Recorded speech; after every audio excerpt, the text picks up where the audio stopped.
All right. Busy week, huh, Primo? Ooh, yesterday was fun. So I just realized something this morning. What? I looked at why I'm so busy because I'm someone who slams my schedule. Totally. I don't like telling people next week. If I can do it right now, I do it right now. Yeah. Okay. My blocks in my schedule when people are booking are 15-minute blocks with no buffers. So then I'm like, okay, I need to increase this to like 30 minutes with like a 15-minute buffer so I'm not a lo loco because then I don't get to do my administrative work. We'll schedule the buffer in between. Busy as a lawyer that handles bankruptcy. Is that safe to say? That's at this day and age, she's probably very busy. Very Yes. busy. We're here with Christina Ortiz. Introduce yourself to everybody. Hi, good morning. I'm Christina Ortiz, bankruptcy attorney here in Miami. Private school girl like me. I'm excited. Yes. Yeah, I'm a public school guy. Huh? I'm a public school But that's guy. okay. But We'll why hang do you out with always you. say that? We'll hang out Thank with you. you. Public It's schools okay. are great. We have, a lot of friends in common. I mean, private schools are awesome. My daughter was a girl. Yeah, there there you go. Exactly. I put her Finest into schools in the world. Guys. Exactly. My daughter did. I did. I grew up in Hialeah. Hey, you were a quarterback. You did all right. Yeah, I did all right. Welcome to the show, Ms. Ortiz. How are you? Fantastic. And you? Good. I'm excited. We and Eddie, we always talk about how bankruptcy is so popular in this city. Is that safe to say, Primo? Yeah? Listen, I'm surprised that it's been 2.5 years and we hadn't had a bankruptcy attorney. So first, I want to tell her That long? thank you for trusting us and coming on. Yes. Yeah. Because I know that Thank people you. about this topic, it's it's a hot topic, especially the way It things is. are right now. But it's a you little know? touchy. Nobody It's likes a little talking touchy. about it.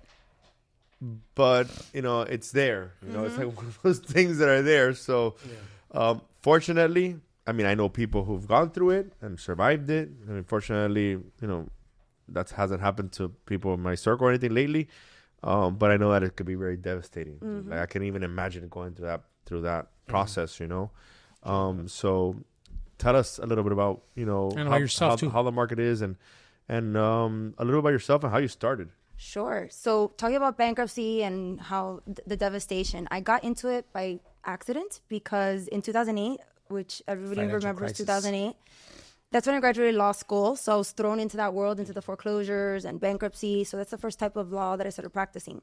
So that's my background. And I had clients that were, doctors, lawyers, dentists that, bought over leveraged and bought a ton of properties that they could not afford and maintain. And then I had the lady working the Ventanita La Carreta who had 5 properties also. So I saw all the sides of bankruptcy. And you know what? Actually, you said something interesting. When you're done with the bankruptcy, it's not as devastating. I find it's devastating when the person actually realizes that they have to start thinking about bankruptcy. That's when they feel that the panic. Exactly. The I can panic, imagine. feeling like you have no other choice. Yeah. It's sad. It's not the end. And you focus a lot on the Hispanic community, right? So Yes. helping people out is something that I'm sure brings you. Yeah, because back then, most of my clients were Hispanic. And what would they all say? That I didn't understand what I was signing. I didn't know what I got into. Also, United States is very credit friendly. They're like, you got credit. You like Oprah. They start sending you cards. Absolutely. With no evidence that you could pay for it. So, you get to this country from Cuba or from wherever, and you're getting all these credit cards in your mailbox. You're like, okay, this is amazing. Let me buy a chain, a motorcycle, whatever. And that's what happened. Car. But listen, the 2008, we got to go a little bit back and talk Yes. about that because that was a crazy time here. Yes. I mean, I was really young at that time. I was still like in high school. He's young. He's the baby. I had just graduated high school, and I see, these guys are like 25, 26 with like 750s, convertible Mercedes, Flying private. and Yes, I'm like, yes. where the fuck is all this money coming from? Correct. And then as I started learning about life and real estate and all that stuff, I realized that they were giving anybody with a pulse like a fucking deal. That was like, the era of straw buyers. Like mortgage brokers would go say, okay, let's use your credit for this house. You don't have to pay the mortgage. We'll pay it. It was that world. But they were giving people. What I was told too at that time is that you could have had like multiple processes of loans going on and buying multiple homes at the same time. They didn't verify your credit history. They didn't verify your income. Nothing. You just applied. And if you had a decent credit score, they would give you a loan to buy a house. And then people were taking the money and purposely defaulting on it. Yes. And then getting that money to then buy another property and collect rent in the meantime, rent them out. They were What's doing like the that as most well. obscene case you saw from that time? From that time, I mean, people. Like, does one particular stand out to you? Give us something juicy. I mean, Well, did you guys ever see the movie The Big Short? Of course. That is so accurate. Yes. And if you realize that movie wasn't filmed here, but it took place in South Florida because we were ground zero for bankruptcy. I mean, in the courtroom, Dateline was there 2020 to watch what we were doing. Right. The judges didn't even know how to rule the cases. So I would go to court as a 1 year out. I think I was just a few months out of law school, and I would win these cases. Like I'd get my case dismissed, but no one knew why. You know, the bank was saying, you know, you owe me money. Then I was saying, well, where's the note? Where's the mortgage? None of these lenders, like Deutsche Bank, remember all those lenders that are out of business now? They were suing you for foreclosure, but didn't even have the document proving it themselves. So that's how I was winning a lot. But that doesn't mean that they couldn't come back later. Right. And the most obscene thing was that there was like some random warehouse in like Alabama that had all of these documents, all of these mortgages, and it was robo-signed like by a stamp. I don't know if you ever heard of those cases. So not to get to the boring nitty gritty, but when we all buy a house, you know, nowadays you're sitting there signing a 100-page loan package, right? And there's a notary and there's witnesses and things like that, right? Or people like that. Well, back then, you know, those documents were being notarized or authenticated by like a stamp. You know, some random person in some tiny little office was stamping these documents to authenticate them.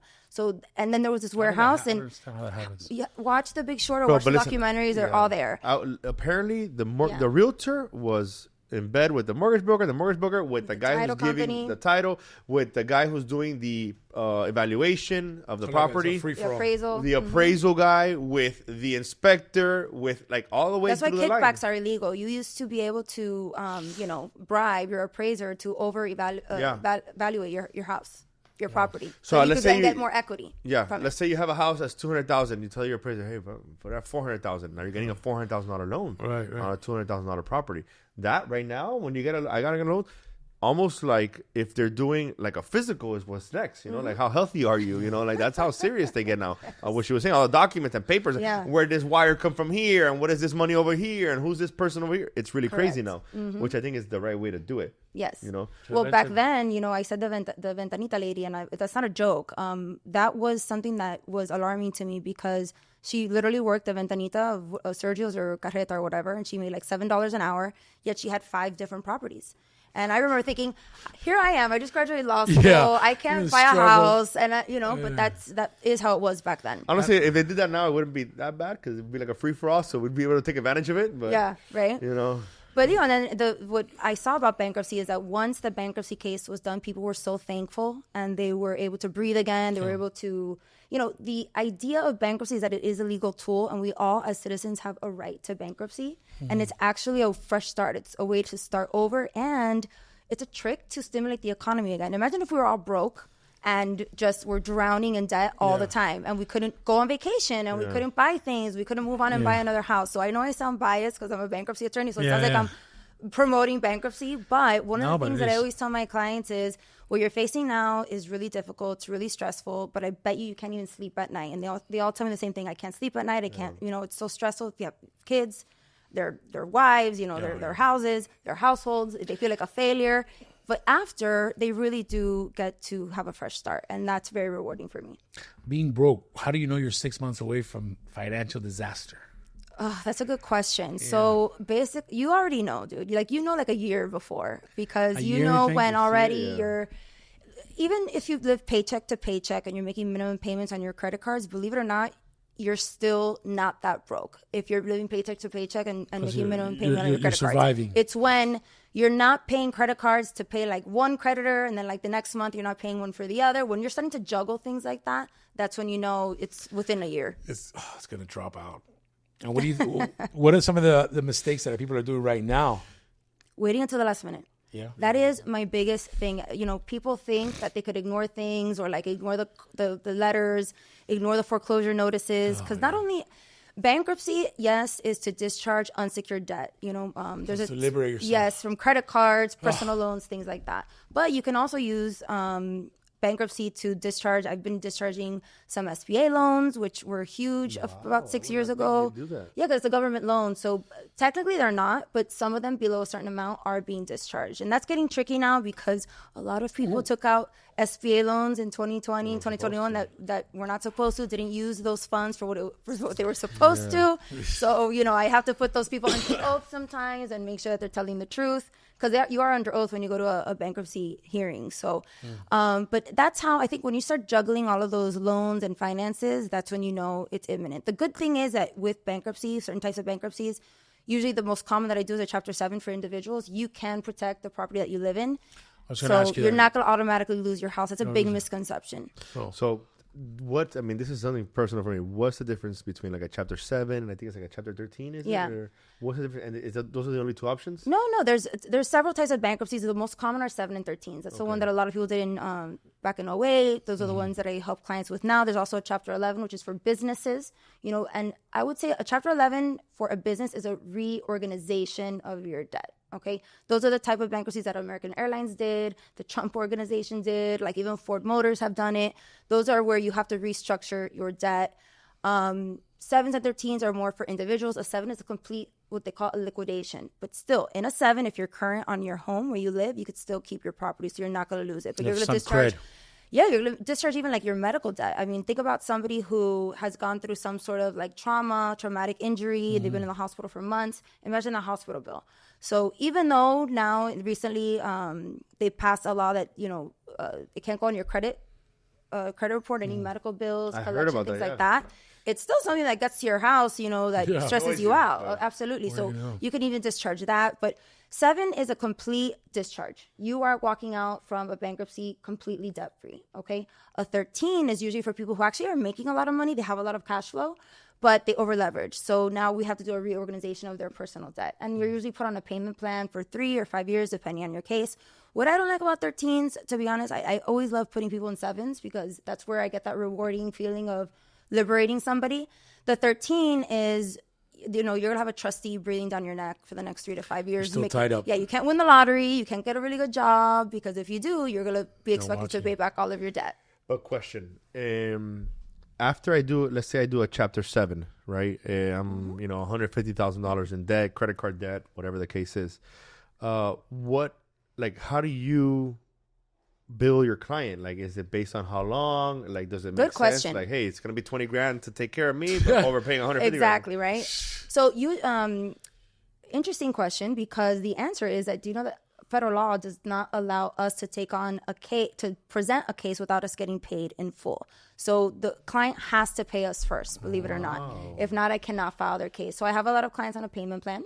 Okay. And at least I've opened their case. I'm working on their case. I'm helping them out. They get a letter. They're getting calls from creditors. You start working on it though as they're paying? I do. I just cannot file the case because then I become a creditor myself. Imagine. I'm defending someone that owes me money. So we get paid first. And it's a flat fee. Sounds familiar to us. And what's more or less like, is it depending on how many accounts they have? Like, what's no, it's a flat fee. It's a flat fee. The only caveat there is what I always tell married couples is if you're a married couple, you can file together and it's one cost, one case.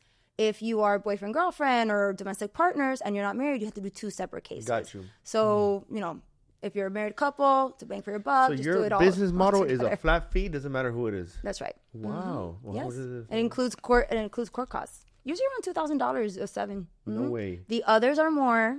I know Chapter 11s can go up to like $20,000. That's what I was thinking. Chapter 13s could be around $5,000. Yeah. I thought it was like $15,000, $20,000. Something but like that. The market, and of course, depending on the attorney, is around $2,000. The benefit of working with my office is that I include everything, because that's something else that scares off clients when they don't trust attorneys. I mean, they're already in such a bad financial situation. Yeah. They don't want to feel like they're signing up for more creditor problems with an attorney. Yeah. So I do a flat fee, includes everything from start to finish, final hearing. So like now, let's say I'm interested in using your services. I call you.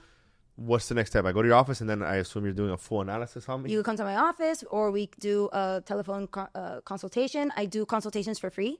I know a lot of attorneys don't do that, like immigration attorneys charge and whatnot, but I do my consultations for free. I always have a hand-holding element to the call, make sure that the person feels relaxed, it's anonymous, because a lot of hesitation or anxiety about bankruptcy is, oh my gosh, like, I'm going to be outed. Like someone's going to know I did a bankruptcy, but everything is confidential. Even the docket system for bankruptcy cases, you need a specific login and password. You have to be an attorney or the actual client. Not anyone can look it up like in regular clerk of courts. So this is something that is very private, and we try to make everyone feel comfortable and confidential. Pero what do you like now? What's like the legal steps? Like I come into your office now. What are you like identifying everything, reaching out to creditors? But so we were talking about loans earlier. It's actually like applying for a loan. What are we going to need from you? We're going to need your bank statements, your tax returns. I'm going to pull your credit report because I want to see all of the debt that's associated with you and your social security number. They're going to look at transfers. Something that Hispanics love to do, and I could say this because my background is Cuban. We love these marañas with Zelle and Venmos, and I Venmo you, and you're gonna pay my bill because the bill's en nombre de primo, and it's like, why do we do that? Yeah. But we do that. Cubans do that. I don't know. Don't you agree? Yes, people do that. We do that. So they're gonna be scrutinizing all of that, and we have to explain it. I mean, imagine somebody in bankruptcy who just bought a cruise, which has happened. Someone in bankruptcy shouldn't be going to the casino, shouldn't be going to Neiman Marcus. That's my shouldn't be going on a cruise. So they're going to be looking at that statement saying, "Hey, wait." So not only you, the courts will look through the statement and say, "Hey, you're not paying this, but you're doing this." Correct. I didn't think that they could tell you that. They can't, because then it's preferential treatment. So you're telling me that you committed to a loan or credit card, you solicited this credit, you went and spent it, and you're declaring bankruptcy, which, by the way, it's not automatic. We have to qualify for bankruptcy, by the way. You have to qualify. Yeah. And we're asking the government to basically give us like a freebie, like a hall pass. We have to come correct. We have to show good faith. So why are we going on a ski trip or buying jewelry and not paying American Express? So that's the idea behind that. I think everybody's scared of creditors, and one of the questions I have is, what is better, bad credit or no credit? Bad credit. Bad credit. Yes. So it's better that you have no credit? Yes. So you have bad credit than no credit. So let's talk about school, right? In school, is it better to have a C or an F? C. Exactly. So when you get out of bankruptcy, I like to compare it to you having a C. You're in the middle. You don't have bad grades. You have so-so grades. And then it's your job to kind of build from there. But you're building it from a C, which is more possible than building it up back from an F. Right. So no credit is better. You're going to, within months after your final discharge, your final hearing, you're getting credit cards again in your mailbox, because creditors are like, ooh, like, look, she has more. So no credit is better than bad credit. In this situation, yes, absolutely. So No. Yeah. Bad credit is better than no credit. Because no credit.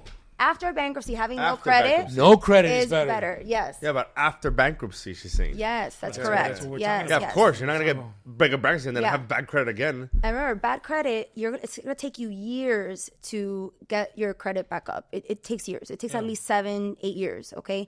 At least after bankruptcy, you are going to be offered credit at a lower... within the year. Within months. Believe it or not, my clients are getting credit cards, low credit cards. They're getting like those those limited charge, like $300, $500. But all of my clients within 7, 8, 9 months are buying a car. Within 2 or 3 years are buying a house. Now, there's going to be certain loans that you don't qualify for if you did bankruptcy recently. You're not probably going to get some government loans. Probably you're not loans, exactly. But you do. I love saying this. Bankruptcy is not a death sentence, okay? Right. I have a book. I did like a Bankruptcy for Dummies book during the COVID era. That's amazing. And I send it to people who are on the fence and they feel that there's a New York bestseller? Exactly, to Amazon bestseller. But anyways, and I have a chapter just listing all of the famous people that have filed for bankruptcy, like MC Hammer. Oh, totally. Obviously, Donald. How many times has he done it? I mean, come on. That's what I'm saying. Some of the best companies have filed for bankruptcy, so it's really not a death sentence. Right. It really allows us to move forward and start again. Do credit repair companies actually help? Like a legit one, can it really help? There are some out there. I have a friend, Humberto, that actually coaches. Even you could build business credit too, which is something that I learned in the last couple of years with him. But I would say credit consolidation is the big scam. It's here in Miami? These companies, well, they're national. They're advertising all over the place. Yeah. And they just change their LLC names also, like when they get enough bad reviews. Because how does credit consolidation work? You think you're getting all of your debt and consolidate into one monthly payment, right? Mm-hmm. But you have already stopped paying those credit cards, or you're about to stop paying those credit cards. So you're already behind. You're already defaulted. Your credit is already dropping. Okay, so consolidating them isn't going to all of a sudden increase your credit score. Okay, and these credit card consolidation companies are earning their fee, and they're going to get paid first. So they're not even paying the creditors that you hired them to. For the first couple of months, they're paying themselves. Yes. I thought that you get the loot, they pay them all off, and then you stay with them. Oh, that sounds beautiful. Of course, that's how it should be. But no, they pay themselves first. So at what point? At what point you just say, "Forget it, I ain't paying shit no more." Yeah, it happens. At what point? Like, is there a number or is there a Well, you don't The have the money money- for it, bro. Yeah. No, you but don't like, have well, money. like to give up the fight and say, Yeah, "No, yeah, that's yeah. it, fuck it." Okay. What I tell people is, I just said that for a Chapter 7 bankruptcy, and you're going to eliminate all of your debt, it costs $2,000. People are paying that in minimum payments on their credit cards. I'm surprised and drowning. it's so cheap, bro. And I'm surprised drowning. it's So, cheap. Well, I mean, I pay like that. I pay like 2-3 racks a month, but to keep the card, like pay what I Yes. use. But that's fine. But I was saying, I'm surprised filing for bankruptcy is so cheap. I thought I feel like it would be much more expensive. Yeah. But it makes sense because people who are filing for bankruptcy are people who have no money. Right. So you can't make it expensive unless it's like a corporation. Take all that Right. weight off your shoulder must be rico, bro. yeah. 100%. And to have a chance to come back. Yeah, All right, and look, so- I'm not promoting bankruptcy, but again, it's something that when you're facing see. it, you know. Yeah, I mean, if you have a free consultation anyway, so if someone's Absolutely. like worried, they have no. All right. But before you move on to your next question, can the debt collector take your car and thing back? Like whatever you owe? Of A course. debt Paycheck? a debt collect. Oh yes, absolutely. They So can go in there? Garnish you your asked me. wages is what it's called. Right. You But then asked go me in- earlier, what are the things that people are, or mistakes that, when you ignore those credit collectors that they're calling you, sending you, speaking in Spanish, Deposition. demandas, It's okay, lawsuits. That's a garnishment. At the end of the day, that they're getting a garnishment. You're gonna wake up one day, and this happens all the time, and it's too late. I can't do much at this point. They go into your bank account and freeze your funds, or you wake up thinking you have $2,000 in your account and you have negative 100. And imagine that happens. Have You go you to ever- ATM. You're gonna go. The garnishments are the worst. I hate dealing with those. Wow. Yeah, but to get to garnishments is serious. Yeah, You they're have, blowing like- up my phone, and I have to work in You emergency probably mode. you let it go for too long Yeah. already. Exactly. Have you ever seen cases where the person's coming to you, they're filing for bankruptcy, they get approved, but then online on the gram, they're just still like living life and like showing off that life? Well, that's It fake. Though. happens. That's fake. It happens a lot. That's really sweet of you That's people fake to yeah. No, but that happens a lot, and I do tell people that they need to watch out. It has been in the legal community in general. It has come out that judges and opposing counsels are looking at your social media to see what you're doing. And if you're getting ready for bankruptcy or in bankruptcy with me, I always say make your profile private, or please do not post that you're on vacation or you're buying something or you're even at a restaurant, because that just looks like bad faith. Especially whether we like it or not, I was born in Hialeah. We have a bad reputation of taking advantage of the system. Yeah. So we're being overly scrutinized in federal court, South Florida. watched I a have a little hard bit time. I have a hard time sometimes with some Makes of my sense. clients. Have you had cases though where it does get to the opposing counsel and the judge and they say, hey, look at this person here is hanging on the yacht, they're eating at Mika, they're doing this, they're doing that, but they're filing bankruptcy? They're hanging Yeah. out with Eddie and Gigo. So the trustees, which is the trustee represents the bankruptcy court, which is the federal government. Okay. And yeah, they're going to see, oh, that's nice. They have a Range Rover, a Maserati, a Lamborghini. How'd you get that? They've also looked at some of my clients who have done transfers, like right before they file for bankruptcy, they'll remove themselves off of an asset. That's what's called a fraudulent transfer. So they've gotten in trouble. And I've warned them about that because I never put my clients in a position where they're not going to qualify. But I've had clients that can't take their case, or I say, hey, we're going to have to wait a few years, because they did something stupid like that. Gotcha. What are the debts that don't go away? Anything that sticks no matter what? Child support, alimony, and IRS. The IRS is there's two things that you can't avoid: death and taxes. baby. And the IRS, I talked to Eddie the other you day. can't and I said, discharge "Yo, what's IRS. up with You these could do taxes, bro?" IRS. You could do like what's called there's a partial. You come to deal with them. Yes, you could get into some sort of deal with them, but the taxes, federal taxes, you can't discharge. And the IRS will get you. And some, Yeah, everyone to your bank account. yeah. So child support, any debt that you incurred as a result of a crime. I have represented a felon before filing for bankruptcy, and the debt he had was restitution. And I could not discharge that because it came from a fraudulent, crime that he committed several years ago. So I couldn't discharge So that those either. things stay intact no matter what. Yeah. So if you're a deadbeat dad, you can't file for But bankruptcy. does that quick question? I mean, you can for your other debt, just not that. Does the child Okay. support affect your credit? No, child support. No. Those things don't affect your credit either, though. No, but it could be criminal, and there could be criminal consequences to you Got not you. paying child support. So it's not a credit issue; it's a criminal issue. Yeah. In those cases. Wow, that's incredible. I didn't know Yes, but I can't discharge that. I can't discharge certain student loans. government student loans are not dischargeable. Some of those, though, like when you go to like Kaiser University and when you got like a private loan or something, those are dischargeable. And I've done a lot of those, like those massage schools and things like that, you know, that are very popular here. Techie like schools, yes, yeah. I discharged those loans. So again, bankruptcy does help a lot of people. Even when you're stuck with child support and you're stuck with IRS and you discharge everything else, now it becomes easier to pay off the other stuff. Okay, so for people out there that, you know, may not find themselves in the best position right now, what's realistically a time frame that, let's say someone has, you know, moderate debt, they want to file Chapter 7, they go, they speak to you, they pay the loot. What are they looking at between being like, okay, I can get my life back in order? Timeline, like between the situation you're talking about and filing bankruptcy? No, timeline, like for it to be now, like, you know, getting discharged and, you know, being free. Okay, well, with my office, I mean, between hiring me and getting your discharge is about 3 or 4 months. And that's, you know, from 0 to hiring me to after the hearing and you get your final discharge. So it's relatively quick. And with our office, we like to make it quick because usually there's a garnishment on the horizon. They're already getting lawsuits served on them by creditors. And we want to avoid all of that. So we try to file it as quickly as possible. Now, I do know people, and I actually think this is smart. When they're already feeling that financial stress, I do get calls where they're saying, hey, if I'm in this situation and I own a business and I own this car and my kid is in private school and how should I be titling things to protect myself from creditors? I get those questions, which I think is smart.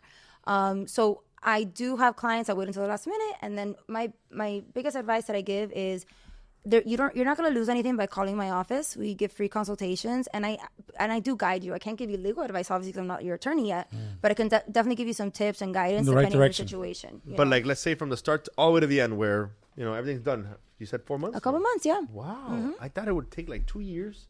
No, well, sir, the like 13, there's a Chapter 13 bankruptcy that could take a few years, but you know, an individual bankruptcy for a married couple or an individual, a couple months. Wow. Yeah. Can you tell me a little about the demographic you're seeing? Is it men, young men, women, older people? Like, what are you really seeing that's like, you know, finding themselves? Who are the brokies? Okay, well, finding themselves in financial. You know, recently, and when I say recently, probably in the last 2 years, people my age, you know, late 30s, early 40s, they have young families. They usually do own their home. They have pretty decent jobs. They're the workforce. The workforce here is struggling in South Florida. It costs a lot to live here, and it costs a lot to maintain your children. Even if they go to public school, you're doing their dancing and their cheerleading, and it's a lot. I see what people are spending money on, and they really don't have disposable income at the end of the month. What do you tell somebody who's like embarrassed about bankruptcy? Like their whole like, I feel like I get it. Like I quit. I'm a loser or whatever. Like, how do you explain that and make them feel better about it? Well, I try to be as compassionate. It's true.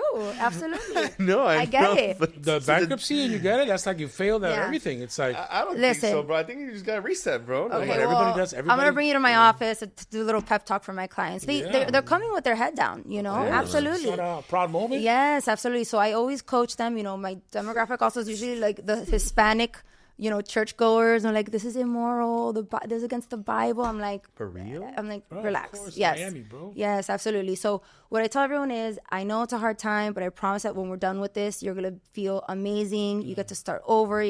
Now that you know that you already failed, now you're going to do better. It's, you think they're going to lose their home. Yeah. And again, I look at the companies and celebrities that we all look up to. 100%. They've done bankruptcy. The president. Yes, exactly. But from a bankruptcy, you can save your home. You don't lose your home in a bankruptcy. No, you do not lose your home. That's a myth. That's a big myth. And actually, that's what prevents people from doing the bankruptcy or even calling my office. They think they're going to lose their car. They think they're going to lose their house. You are not going to lose your house in bankruptcy. You could protect it if it's your homestead exempt, like your primary residence where you live, and if you're current on your payments. You have to be current on your mortgage payments. That's a caveat there, because if you're behind on your mortgage payment and you're filing for bankruptcy, you're kind of proving that you can't afford your house. So you can protect your home. In fact, the bankruptcy courts tell people your most important debt and your most important asset is your home. Keep paying your home. It's the unsecured most stuff. Thing that you can kind of stress to the community, especially the Hispanic community. That's the most important part. Absolutely, yes. And you can also keep your car too, no? Yeah, you could keep a car. I didn't know you could keep your car. Yeah, you're you not have gonna certain make exemptions. money. You gotta make money. You have certain exemptions. You know, you don't lose you could keep up to a certain value of assets. Gotcha. Okay, so you could keep your car if it's under a certain value. Okay, most people are leasing their cars also, so it's not really an asset that they own. So you're basically keeping a liability. Other people are financing their cars too, so that's a liability. So it depends on the value of the car, but there's certain exemptions where you can keep certain assets in a bankruptcy. Yeah, bro, I cannot imagine being someone, I mean, just the trouble of, like, let's say you do file bankruptcy, and let's say you're renting, and now you're going to go lease an apartment or rent, and they're going to see this on you. Yeah. So now your life, it just made it more difficult. Or can you not discriminate on someone that filed bankruptcy, or you can tell someone, I can't give you a property, right?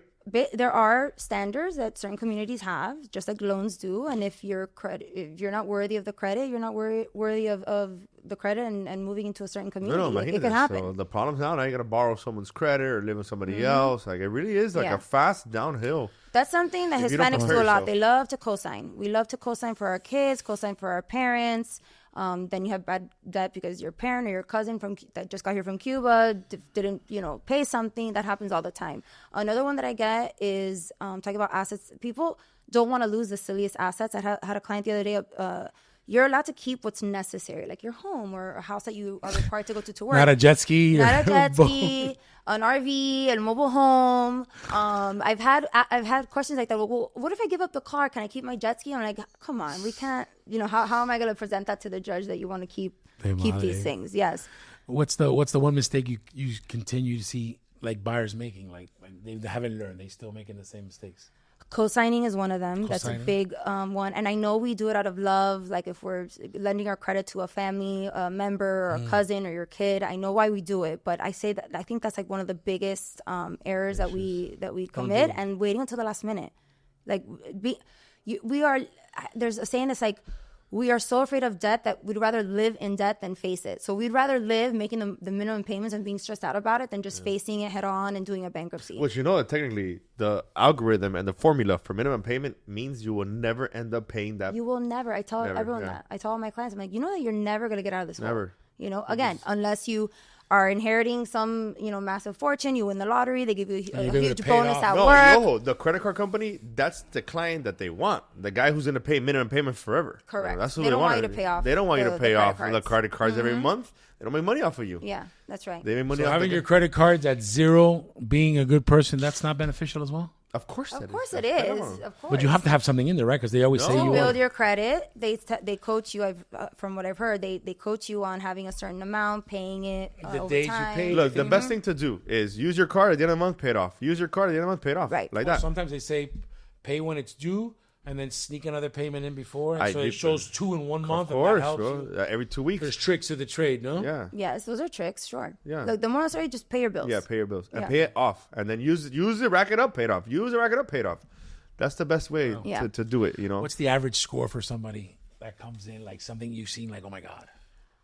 What's the, I, or like I, one I that's knew like someone, the lowest is like what, like 300 or 400? Someone came to me in the high fours. Okay, but look, when someone's coming to me, I barely check their score because they're already coming to me with I know, but there's... But 4s and 5s are when someone's coming to me, and believe it or not, they have better credit after bankruptcy than when that goes back to like, is it better? Can you do it more than once? You can do bankruptcy more than No once. way. You can, but there are time limits. Like you can't do it back to back. You have to wait 8 years, for example. Let's say you got like between maybe cases close to 20 G's in credit that you're like, fuck it, I don't want to pay. What's your advice? Well, it depends on your income because believe it or not, $20,000 is not that much debt. Yeah. Right. I'm helping it's not people. worth it, but I'm saying, but like, if we could discharge it if we qualify. If you have, I've discharged $20,000, $15,000 debt. It was a viejita. She's on Social Security. So there's no way she'll ever work again. I've been able to discharge. But not if you're making more than 6 figures, they're gonna. Yeah. I usually like to tell my clients, like, if you're around 50 or higher, like You're not gonna qualify to get rid of those $20,000, Kiko. Chill, I make good money here. I know, that's what I'm saying. You're not gonna qualify for that, bro. I'm just wondering. But again, if you get unemployed. Yeah. Damn, I forgot. Oh, what was it like? I used to always hear like this whole like 7 years till your credit gets better or something, so it falls off your credit. Mm-hmm. Is there any truth to that still? Or a reset? So there is truth to that because, for example, there's certain marks or notes on your credit that don't get written off or get kicked off until 7 years. And bankruptcy is one of them. But again, bankruptcy became so common in the 2008 era. It also became very common in the 2021 COVID era that lenders, creditors, leasing offices, they're seeing it on people's credit report. But if substantial time has passed, 2 years, 3 years, you're fine. You're going to be worthy of receiving credit again. It's not a death sentence. Okay. Yeah, I used to always hear about that. Yeah. There are, it's like if you have an account in collections, it's going to be in collections for a while on your credit report. You're not seeing any signs like 2008. I think, how are we doing? Are we doing pretty good, or are we kind of like... It's not like those days, but I'm seeing a lot of young families who make decent money here in Miami, that they're in a lot of credit card debt. We're credit happy people. If the market shifts again, who gets hit first? The market shifts which way? What do you mean? To the negative. Let's say we start dropping down. Like, oh wait, who gets hit first? Who's affected first? Is it people that make less money? Or is it the big guys that are overspending? It's gonna be yes, but they're not gonna be the first ones. The first ones are the Uber drivers, the people working at the school, cleaning schools, the cafeteria ladies. Those are gonna be the ones hit because they are on a fixed income. They don't have savings. The ones who are over leveraged usually have savings. They did like some fancy, maneuvering with their money, so they could like take money out of this to pay off that, so they last longer. But the ones who get hit first are those like low workforce housing. So your families are all good because you put them in line. No? What do you mean? Like you have my family client members that don't take your advice and shit like that, or funny thing about family is that nobody listens to each other, But no, I get my free family, consultations for them, right? My parents lost a property back in those days. I was in law school. I was early in my career, but I think people have learned their lesson. I'm seeing the young families that were not around. They were not working in 08, 09, 2010. They were probably students or don't remember. Or they're people that came in this country in the last 10 years. Those are my clients, Oh, wow. Yeah. So I hope people have learned their lesson, but I don't think so. It's always going to be out there. You're always going to have business. So yes. I'll tell you that. Especially in Miami. Can we talk a little bit about go ahead. Has business been booming for you lately? Like, is it cyclical? What are you seeing lately on your side? So, what's it like? Something about my law firm is that I have kind of like a seesaw effect where I have the side that I call the sexy side, which I do real estate law as well. People buying and selling properties. And then I have the ugly side, which is the bankruptcy side. When real estate is low, bankruptcy is high. So you're like a one-stop shop. So right now, bankruptcies are definitely, since like February, I have been more on the bankruptcy side. Yeah, it's usually after tax season. Real estate is popping again, or it's hot? I would say it's kind of, it's in the middle. It's not doing great, but it's also not terrible. Thankfully, in Miami, we do have that 1% that is still here. Your daughter goes to Gulliver, you said? She graduated. Now she goes to school in New York. Okay. She's going to architectural design. Got it. I mean, like Gulliver is one of the schools that I have friends that have their kids there, and we're having the big corporations coming and reserving several spots for their kids. So supposedly they're not doing that. They are. But we had the president of Gulliver here, a good friend of mine, Simon Hess. So okay. He tells me no. Well. We are lucky here in South Florida. I feel like we're always going to have a good economy. Real estate's always going to be healthy. But compared to, 5 years ago, it's definitely lower. I know a lot of realtors. I have a lot of realtors as friends, as clients, and they're struggling. They don't say it, but they are. All right, but listen.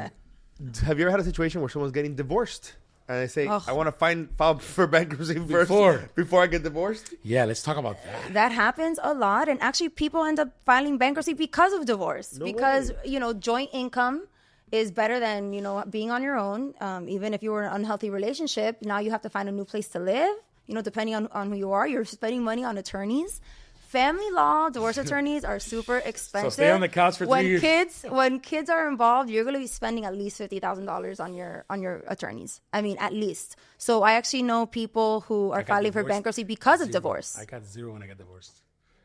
Zero. You need to start over. We signed the legal thing and so you guys did it amicable. We have a great relationship. That's the right way to do it, but that don't happen like that. That does not happen. That does not happen. So you get a lot of calls then when people there's nothing worse than a scorned woman. It's true. It's true. So you get a lot of secret calls. Hey, I'm going to get divorced. Can I file for bankruptcy? Stuff like that. That happens like about a year before. People have called me like a year before, like, hey, this is what I'm looking at, but the house is in my name and this is in his name, and what should I do? And the loan is in their name. Any advice for people? Are you siding with the women more than the guys? Be honest.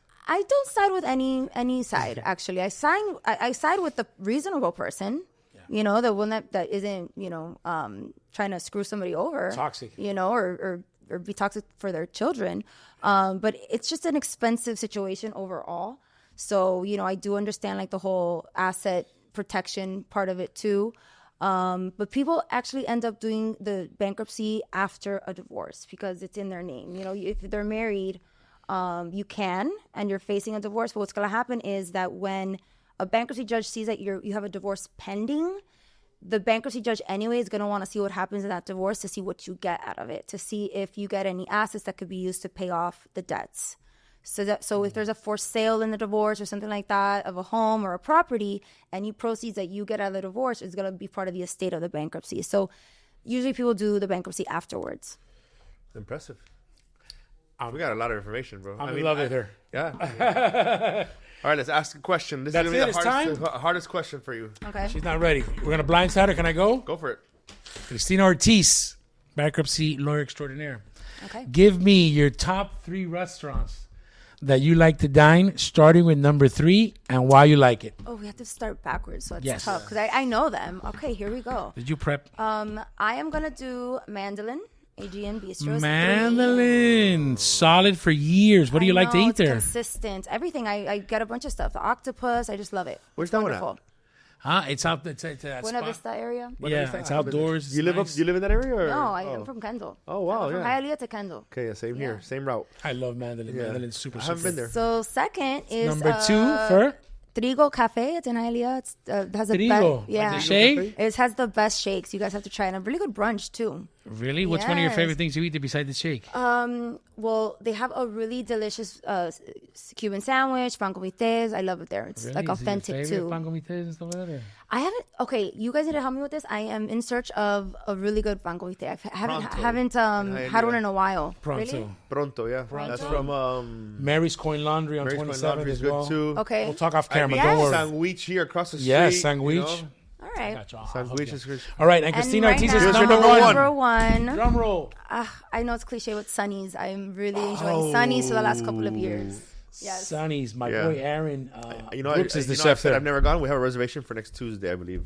Oh, Really, delicious. I love Sonny's. What do you like to eat at Sonny's? Well, I love the bread and the Pancito? crabs pasta. The crab pasta. Right? What about Like the duck? crab What or about something the like duck? that. Yeah, I haven't yeah, tried the duck. yeah. You're a steak girl too? Yes, I'm a big red meat person. She knows, bro. She I married knows. an Argentinian. We have asado like all the time. Oh, really? I love That's red amazing. meat. Yeah, No vegans. no vegans, absolutely not. Listen, thank you for coming on. I think it's an amazing thing that what you're doing and helping people out. Bankruptcy is so needed. I wish you You'll all never the best run out of of luck. business. I know that. Yeah, and you're a bright side to that dark side of people's life for you to make it better. So thank you so much That's for very being nice. here. of You to did say. good. Thank Lord's you. girl. Yes. Oh, no Thank you, way. guys. Yeah. That's why we Yes. put the blue.